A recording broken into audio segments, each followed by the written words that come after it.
गणेश जी की प्रियता है दुर्वा। क्या प्रियता है?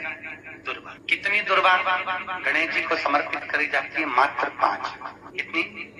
आज के जमाने में लोग गट्ठा बनाकर चढ़ा दें, वो अपनी जगह पर है। 5 दुर्वा पंचम इंद्रियों को वश में करने के लिए और भगवान के 5 जो स्वरूप हैं उनको अपने भीतर उतारने के लिए पंच। और दुर्वा में भी 3 गांठ। जब दुर्वा समर्पित करी जाती है तो उसमें नीचे दुर्वा की डंडी पर गांठ रहती है। 3 छोटी छोटी गांठें होना चाहिए।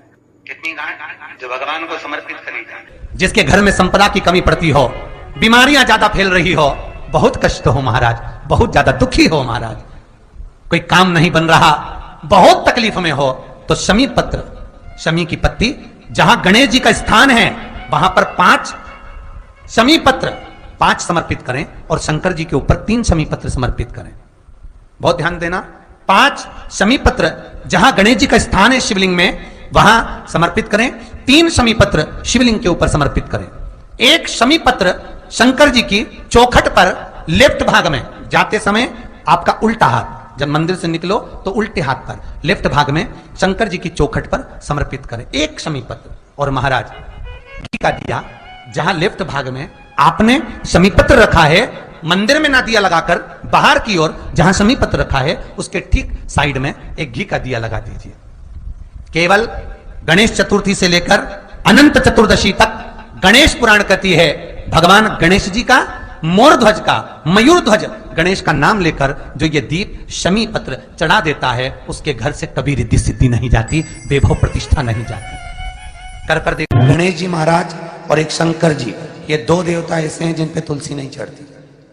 शंकर पर तुलसी चढ़ा दो तो व्यक्ति रोगीला होता चले जाता है, और गणेश जी को तुलसी चढ़ा दो तो व्यक्ति के घर का धन छिन्न हो जाता है महाराज। इसलिए गणेश जी के भोजन में तुलसी नहीं डलती, क्योंकि वृंदा देवी ने भगवान शंकर के पुत्र विनायक को देखकर विवाह का प्रस्ताव रखा था, पर गणेश जी महाराज ने कह दिया और तुमने तुलसा भी डाली, तो दोष लगा कि नहीं लगा? अरे बोलो तो लगा? नहीं लगा। क्यों नहीं लगा? अगर थाली को अंदर से लेकर आए, पुष्टि मार्ग का नियम, जब ठाकुर जी के सामने, गणेश जी हमारे यहाँ आते हैं तो रिद्धि सिद्धि के साथ आते हैं, पर जब गणेश जी जाते हैं अगर हम बिंदी नहीं लगाते हैं तो गणेश जी अपनी रिद्धि सिद्धि को साथ में लेकर चले जाते हैं। पति के साथ पत्नी वापिस चली जाती है। जब हम बिंदी लगाते हैं तो उसका मतलब होता है कि हमारे घर की बहू हमारे घर में रहे, बेटा भले भ्रमण के लिए जाए।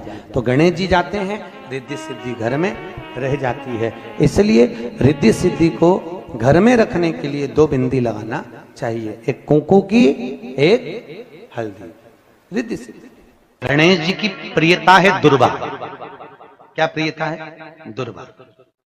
कितनी दुर्वा गणेश जी को समर्पित करी जाती है? मात्र 5। कितनी? आज के जमाने में लोग गट्ठा बनाकर चढ़ा दें, वो अपनी जगह पर है। 5 दुर्वा पंचम इंद्रियों को वश में करने के लिए और भगवान के 5 जो स्वरूप हैं उनको अपने भीतर उतारने के लिए पंच दुर्वा। और दुर्वा में भी 3 गांठ। जब दुर्वा समर्पित करी जाती है तो उसमें नीचे दुर्वा की डंडी पर गांठ रहती है। 3 छोटी छोटी गांठें होना चाहिए। चतुर्थी का जो व्रत करने वाली होती हैं, जो चतुर्थी का पूजन करने वाली होती हैं, उनके भीतर का एक भाव होता है कि जैसे ही शाम का समय आए चंद्रदेव का पूजन करें, चंद्र जब प्रकट हो जाए, कलश भर लिया, उसके नीचे आखा दाना रख दिया, चावल गेहूं जो भी आप रखते हो पूजन के लिए, ऊपर पात्र आदि रख दिया, जलाशय, फिर अपन ने घी का दिया लगाकर पूजन भी कर ली। तो जो चतुर्थी का पूजन करने वाली होती हैं, जो चतुर्थी का नियम व्रत धारण करने वाली होती हैं, बड़ी बड़ी चतुर्थियां करती हैं या उसका नियम धारण करती हैं, तो चतुर्थी का जो पूजन करती है वो किस चीज के लिए होता है? केवल संतान, पुत्र, परिवार, हमारा कुटुंब, हम जिस कुल में हैं, हमारा कुल वैभव की ओर बढ़े, संपदा की ओर बढ़े और उसकी आयु बढ़े, उसकी आयु बढ़े, वैभव बढ़े। बहुत ध्यान दीजिएगा महाराज। चतुर्थी की पूजन में जो आप आखा दाना रखते हो, गेहूं वगैरह कुछ भी जो रखते हो, उसकी बड़ी महत्वता होती है महाराज। यहां तक कहा गया है, चतुर्थी की कथा तो आप लोग पढ़ते होंगे, जो लोग पढ़ते हैं उनको मालूम होगा। चतुर्थी की कथा में लिखा है, चौथ माता के व्रत में वर्णन किया गया है कि वो आखा दाना जो रखा जाता है, मान लो कोई जरूरी काम होता है तभी आखा दाना को रखा जाता है, संभाल के रखते हैं कि हम इस काम के लिए जा रहे हैं और हमारा ये कार्य सफल होना चाहिए।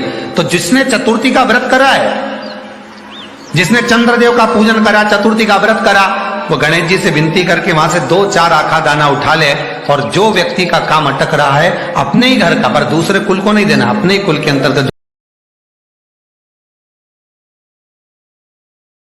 चतुर्थी जो अगली आती है, जैसे आप महीने की करते हो तो महीने की, और आप जैसे करते हो कि 4 अलग बड़ी बड़ी चतुर्थी करते हो तो उसके अनुसार आपका कार्य सिद्ध होता ही है। उस आखे दाने का इतना महत्व होता है क्योंकि चतुर्थी का व्रत करने वाली माता जब व्रत करती है तो स्वयं चतुर्थी की कथा में लिखा हुआ है कि पार्वती जी गणेश जी से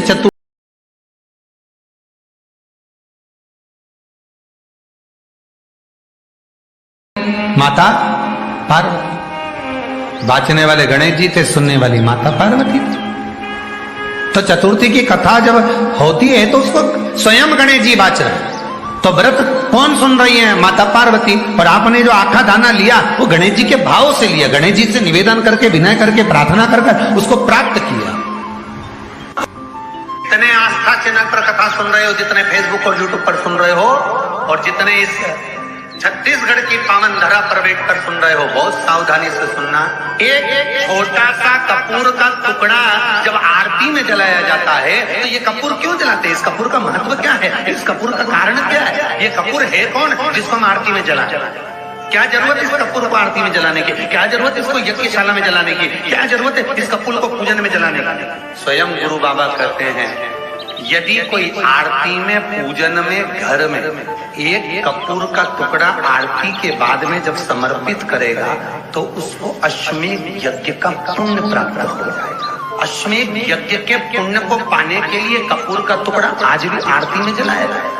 एक कपूर का टुकड़ा सुख का, इसीलिए हमारे यहाँ शास्त्र कहता है महाराज, जब आपको घर में अगर ऐसा लगने लगे कि 15 दिन से बहुत बेचैनी है, बहुत दुख तकलीफ लग रही है, कोई ना कोई बीमार पड़ रहा है, कुछ ना कुछ तकलीफें लग रही है, तो एक पीपल का पत्ता ले लो, उसके ऊपर एक कपूर का टुकड़ा ले लो, सारे घर में घुमाकर उसको दरवाजे के बीच मध्य में जलाकर रख दीजिए। थोड़ी सी जगह 20 से 25 मिनट के अंदर मकान में एनर्जी वापिस आ जाएगी, उस भवन में एनर्जी वापिस प्राप्त हो जाएगी।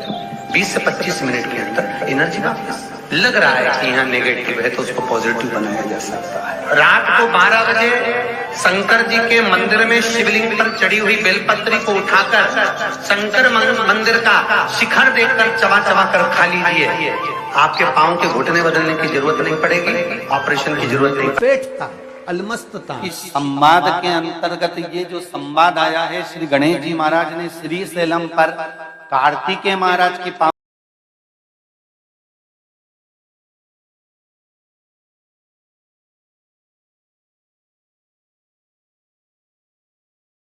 प्रश्न गणेश जी महाराज ने अपनी माता से कहा, माँ, मृत्यु लोक के अंतर्गत इस भूमि पर जन्म लेने के बाद में अगर व्यक्ति को वृद्ध अवस्था का सामना ना करना पड़े तो उसके लिए क्या करना चाहिए? सुन लेना जवान भाई, जितने भी बेटा बेटी बैठे हैं और जितने आस्था चैनल पर, फेसबुक, यूट्यूब पर सुन रहे हैं, बड़े ध्यान से सुन लेना कि मान लो कि हमें वृद्ध अवस्था देखना ही ना पड़े,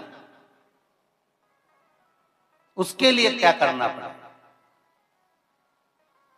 तो कहा उसका एक ही साधन, राम राम रटते रहो जब तक घट में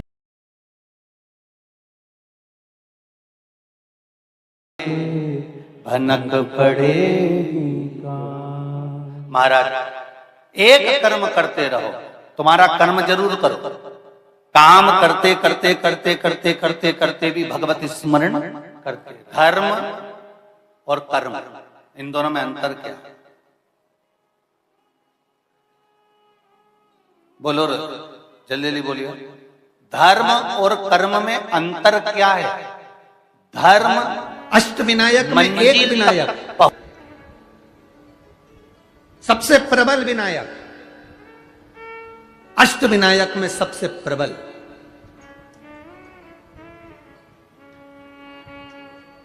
जहां के वृक्ष भी मोर का रूप लेकर आवाज लगाते हैं शिव जी को।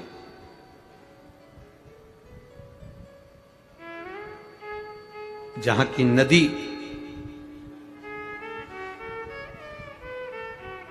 सिंधुरासुर असुर